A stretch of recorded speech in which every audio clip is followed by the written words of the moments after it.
Thanks, everyone, and welcome again to another Rec Poker Podcast, Forums Edition. I'm your host, Jim Reid, and I'll be talking with our regular panel about some strategy conversations taken out of the rec.poker forums. So I'm joined here by the one and only Steve Fredland. Lead us off, sir.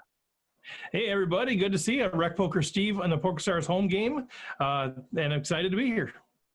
Looks like Rob's got his mic unmuted next, so like a target, we're going after him. All right. This Radman50 on the PokerStars game, Rob Washam in real life, and you can also check me out on Twitter at Radman50. Andrew. Andrew Feist in real life also, but then I'm dealer 412 at the PokerStars home game and just got my aces cracked. Sweet. Oh. I'm Chris Jones and 5x5, 555 on the PokerStars game. Taylor, tell us a little about yourself. Taylor Maas here, or Gopher Boy TJM on the PokerStars home game. Also Taylor Maas on Twitter.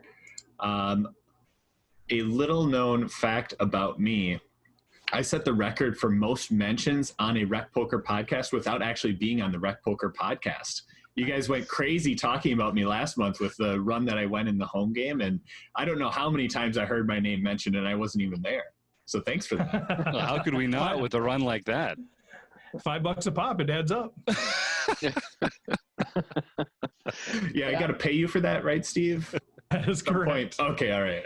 We'll settle up later. Or I'll take it in coaching. That's fine too. And I'm John Somsky, also known as Poker Geek MN, and I consider myself Poker Geek MN online and in real life. So, you can call me whatever you want. And he's not wrong about that. Like I said, I'm Jim Reid. I'm Bluff Storini in the home game. And I'd like to thank our sponsors, Running Aces, Casino, Hotel, and Racetrack, Learn Pro Poker, and Website Amp. So as always, we're going to take a look at one of the discussion posts in the rec.poker forum. This one's from user Wojami. And I'm not sure who Wojami's real name is, but I really like their cool skull avatar. And they have a question close to my own heart. What would tips or instruction on proper note-taking of players during online tournaments? Being an online player myself, I love talking about note-taking, but Taylor Maas was the first one to respond in the forums here, so let's go to him and see what he has to say.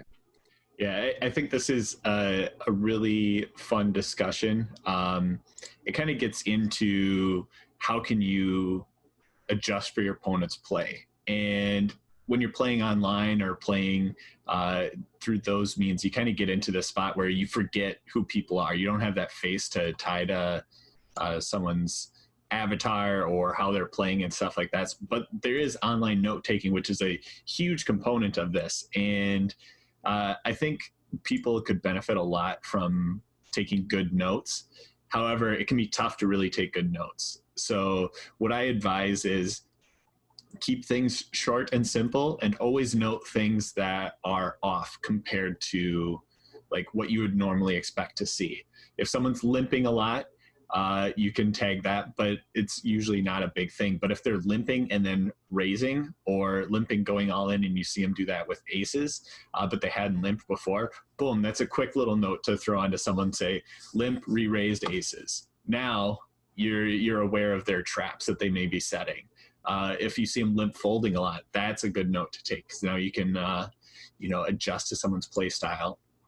And when you're doing this, I like to use a lot of shorthand because I'm used to this and I'm taking a lot of notes. But anything that you can do to tell as much detail about the hand that you can in the shortest amount of time possible so you can get back to playing, because you're having to do this while you're playing a hand, can be the most beneficial. So I like to denote how hands play out on certain boards where the other person was. So even in the online home game that we play, I took a note from someone that said, open from middle position, check, check, fold on an ace, 5-7 jack board.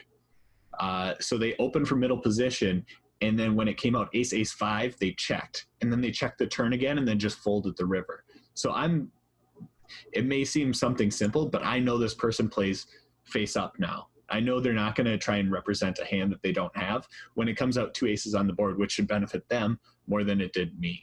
So now I have this note on someone and I can attack them in certain spots. And also, when they're not going check, check, fold, and they are betting into me, now I have a little bit more information to think that maybe they do have a good hand in this spot.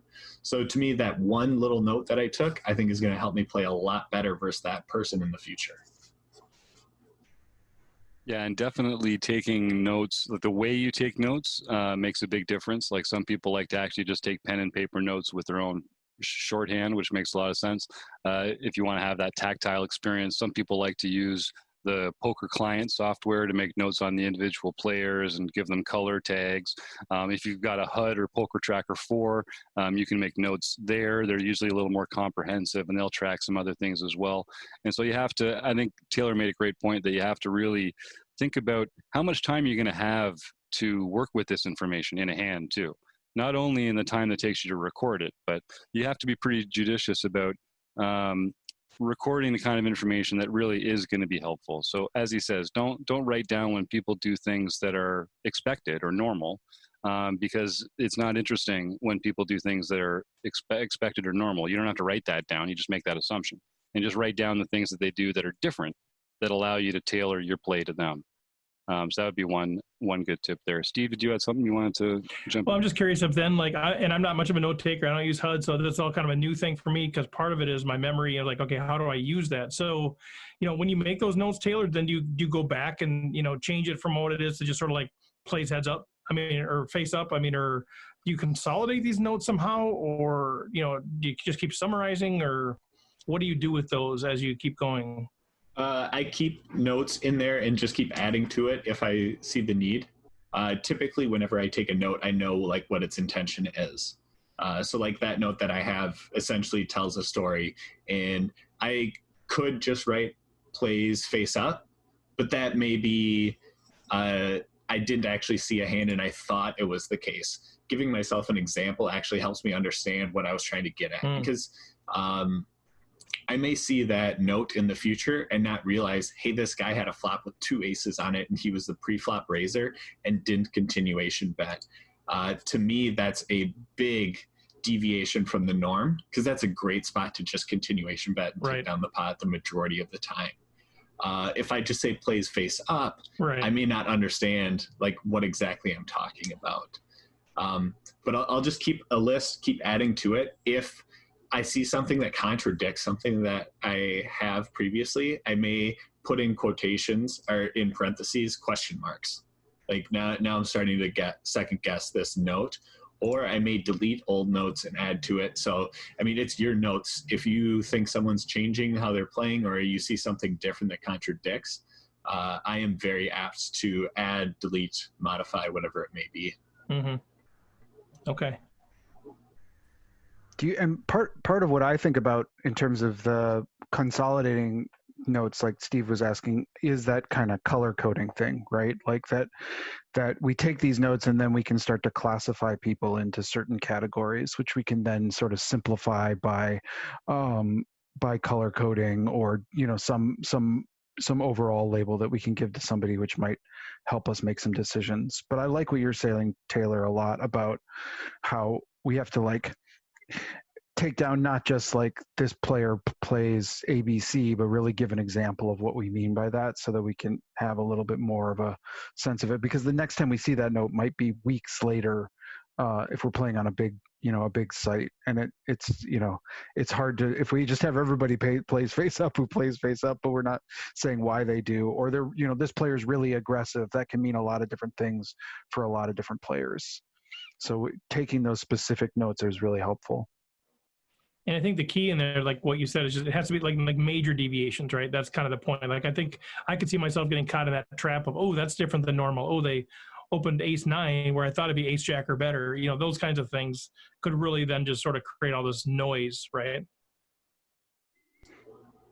Yeah, and everyone's going to have their own like opening ranges for like that one specific example, but there can be certain things that you can like notice from there. Like from what you just said, they could be more apt to play aces and have, instead of like you typically see the range and it's like that arrow with the block around the broadways. It may be like really pointy with playing a lot of aces too, and that can be good to know. But it doesn't necessarily always have to be something major either. Because you could take a note on someone that says, hey, they're really wide from the button, which if I just read that note, I'd be like, that's meaningless. But if you really wide from the button, and then you have like 2 examples of like deuce 6 suited and jack 4 offsuit, right. And then you're like, okay, that's how wide they are from the button. Like now you have that little extra piece of information. Your note could be wide from early position, but that doesn't necessarily tell you what's going on. You could say wide from early position and say under the gun ace 9 offsuit, because that is then a meaningful piece of information.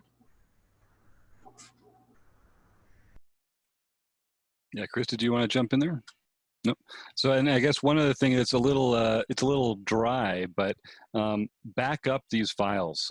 It sounds like a kind of a mundane detail, but make sure that you're backing up these notes, whether it's on the poker client or in your Poker Tracker 4 or something. You don't want to lose a bunch of years of notes on people just because you had some computer malfunction. And another thing is, if you're paying attention to the hands to make notes on, particularly when it comes to hands with showdown, try and really go through that hand retroactively and note all the different decision points that player went through with those holdings once you've seen the showdown value, because you can tell a lot more about specific actions, assumptions that players are making when you can see the actual hand that they went through. And if you want to, because I love what these guys are talking about, not making assumptions based on the data, but just like recording what actually happened. If a great way to do shorthand is if you see someone doing something similar to a note that you already have in there, I just add an exclamation point. And then if I look down and I see that I've got like 6 exclamation points next to this one note in a player, then I know that that's something that they do routinely. And it's something that it's not just a sample size. It's not just it happened once. So that's a nice way to weigh that frequency to it as well. Yeah, and I thought I'd just mention, it goes without saying, but I'll say it anyway, that the smaller the fields or the more regularly you play against the same people, the more useful notes are going to be. If you're constantly playing in 1,000-person online fields, then notes are going to be of limited use. But if you start playing in cash games where you're hitting the same regulars over and over again, or if you're seeing the same people at your tournament tables, then notes can be invaluable. And it's a real, honestly, it's a real, yeah, go ahead. I would love to know the notes people have on me. Not that people will share, like, I'm not a note taker, but it'd be fascinating, wouldn't it, to know like what notes people have on you? Oh, my notes on you are all right here. So I don't need to write them down. After mine are on you too, Rob. Yeah, mine are mostly from live. Wouldn't that be kind of fun to like do that and like everybody just swap notes at some point? I think that'd be fun. It's a great idea. We should do it. And I mean, I use my HUD in the PokerStars home game. So if anybody wants to see a snapshot of what their play looks like in my HUD, just send me an email, jim@rec.poker, and I'll send you your hands, or I'll send you a screenshot of my HUD with your hands in there, so you can take a look at it, because it is helpful. It's good feedback. I know Taylor and I talked about Canadian that. brag there. Yeah, that's right. I know Taylor brought that idea up for our home game that we played, like our physical home game that we've been on hold now, but he brought that up like, hey, let's all kind of give each other an idea of how each other play, and I think that'd be a great way to learn. Mm-hmm. Well, and when I was in high school, so like my senior year, we would actually play poker about 3 or 4 times a night, and we were home game. It was pass the deck, that kind of stuff. And when I started, like, I bought a couple of poker books. I think Mike Caro's Poker Book of Tells was one that I had, and all that kind of stuff. And a few of them said, take notes, even if you're playing. So this was really before any online boom. Take notes. So I had a notebook that I brought to my home game, and I used it in my truck, but I would always take notes afterwards. And my notes were much more detailed than anything that's going to be on a HUD right now, but I wrote it down, and I would always make sure I review stuff. Okay, Thomas did this, when he had this, that kind of stuff. And my friends would always give me crap. Oh, put that in your book. Put that in your book. The funny thing is after we stopped playing, we got out of high school, we hadn't played a ton. I found it, and I actually sent each person's section to them. This was like 2 years afterwards, and they loved it. They're like, you know what? I did do that, so it's just kind of crazy that the stuff I picked up on, they were curious to see, talking about us keeping notes on each other. But yeah, I mean, that was something that I did. I don't do it as much now, which actually, now that I think about it, I should, because even after I should write down the stuff I have about Steve from all the live stuff, but Right. but yeah, I should take more notes online. And when we did a little bit of a discussion with Taylor before he went into the Learn Pro Poker tournament, where he was taking notes on any history that he had of people, that was kind of game changing for me as far as how he would perceive a hand and then say, okay, I'm going to take a note here. Is okay playing flops in position and that kind of stuff. So that was kind of reinvigorated my, oh, hey, notes are very, very helpful if you can get them to remember. So yeah. Yeah, no, that's a really good point, because that actually brings up something. When we were doing that review section, we were taking notes on stuff, and we noticed something, and it was something that I wrote down, and I was like, hey, this guy, he bets half pot as a bluff. Other sizes, when he's on the river, usually smaller or bigger, are for value, but every time he clicks his half pot button, every time we've seen it, it's been a bluff. And we got into the Learn Pro Poker thing, and what do they do to me on the river but bet half pot? So what do? I raise them and they fold, and it was great. It was like, okay, you take that little note, you have that on there. Actually, like, being able to use it is one of the most satisfying feelings in the world. Yeah, one of my favorite quotes is that good luck happens when opportunity meets preparation.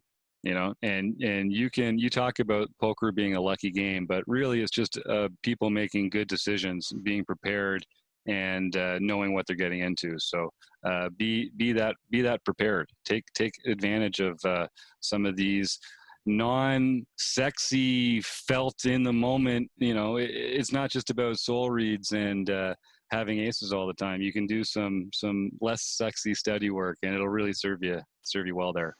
I think if you're doing your notes properly, you're also setting yourself up to be a better hand reader. We talked about that in a previous podcast about hand reading, and the idea that you can, like Taylor mentioned, well, this guy opens wide. Well, what does that mean? Well, he saw you open 6-2 suited and Jack 4 offsuit or something like that. So now you start to build that range of what he's starting with. And I think that's really important. So I think that's where the notes can lead you, other than those aberrations. A guy raises 6+ big blinds pre-flop because he had jacks. And so you put that in your notes, so if you see an unusual raise pre-flop, he's got something like jacks or tens. But then you've got those outliers, like Taylor mentioned, that can help you define their range a little better. And I think that's really the power of taking notes, because you're not going to remember that stuff without taking those notes. And I'll say, since we're talking specifically about online tournaments, I mean, if you're playing live, just take notes on your phone on like a notes app or something. People will just assume you're texting your buddy. It's a little less obvious than being out there with the reporter's pen and pad. But yeah, that's a great way to do it. And then you can even have them in a spreadsheet at home or something and make it easy to study later or review. But if you're taking out notes online, and so this is specifically for Wojami, if you're going to be playing online seriously, I recommend getting a HUD. Poker Tracker 4 is my personal favorite. It's amazing. You can get our link through the rec.poker resources page, and that I think it's like $100, and we'll even throw in a $30 custom-made HUD for you, the Rec Poker HUD, that's also available in the shop. So, and if you have any questions about HUD play, you can reach out to Taylor or myself or any of these guys, and we love talking HUDs and note-taking and poker tracking software and that kind of thing, because we're a bunch of poker nerds, and it's who we are. We love it. So any other thoughts about note-taking, good things about it, things to avoid, traps, trials, tribulations? Then just happy trails. We'll see everybody here again next week. Thanks to Learn Pro Poker, Running Aces, Casino, Hotel and Racetrack, and Website AMP. We couldn't do it without you. Thanks, everybody.